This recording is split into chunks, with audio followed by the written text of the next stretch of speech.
There is a lot of excitement about AI, but also a lot of unnecessary hype as well. Unfortunately, some top-level managers have an inflated expectation of artificial intelligence and machine learning. One of the reasons of this is that the media tends to only report on positive results or success stories. We see a string of success stories and no failure stories at all, which makes people to think that AI can do everything. Actually, researchers in Reuters Institute for the Study of Journalism at Oxford University conducted a systematic examination of mainstream United Kingdom news outlets. The main conclusion of the study is that media coverage of AI is dominated by the industry itself. Nearly 60% of articles were focused on new products, announcements, and initiatives supposedly involving AI.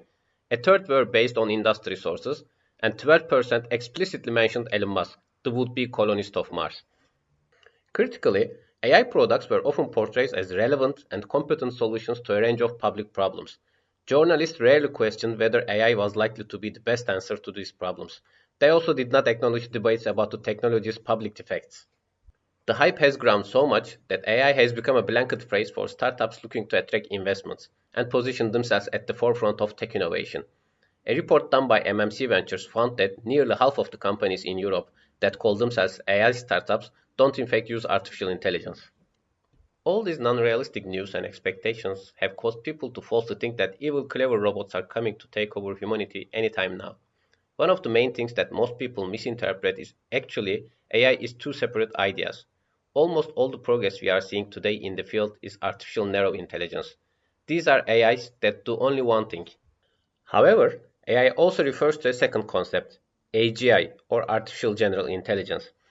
That is the goal to build ultimate digital intelligence that can do anything a human can, or maybe even be super intelligent and do even more things than any human. Sadly, there is almost no progress towards achieving a general artificial intelligence, so no need to worry about Terminators coming after us, at least for now. So, which problems are suitable for an artificial narrow intelligence? In other words, machine learning. First rule of thumb, it must be a simple, uniform task. These are jobs that you can do mostly in 1 or 2 seconds, like deciding if an email is spam or not, or detecting the cat in the picture, or translating a sentence considering you know the language, or transcript an audio file into text which is called speech recognition. And yes, driving a car or landing an airplane is also a uniform task, so it's suitable for machine learning. However, what AI cannot do is to write a 10-page report on e-commerce trends since it requires a deep investigation and field expertise. Second rule is there must be lots of data available for the task. So let's say you want to build an AI system that looks at X-ray images and decides if there is pneumonia or not. Actually, there is a dataset for this in Kaggle where people submit their solutions for this specific problem. That's something that AI can do. Something that AI cannot do would be to diagnose pneumonia using only 10 images from a medical textbook explaining pneumonia. A human can look at a small set of images, maybe only 2 images, and reads a few paragraphs from the medical textbook and start to get a sense of what pneumonia looks like. On the contrary, an AI system isn't able to do that today. It needs thousands of X-ray images to get a clear understanding of pneumonia. For example, in the Kaggle dataset shown before, there are 5,863 X-ray images of both pneumonia and normal cases.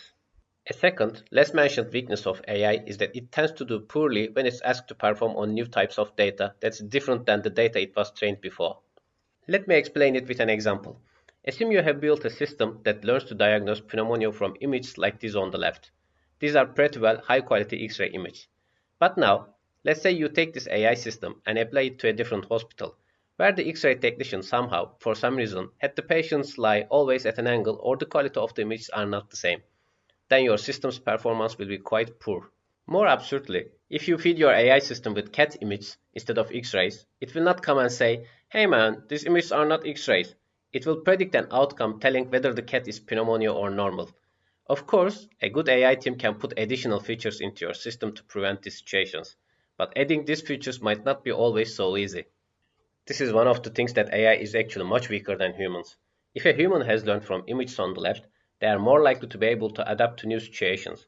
But AI systems can be much less robust than human doctors in generalizing or figuring out what to do with new types of data like this.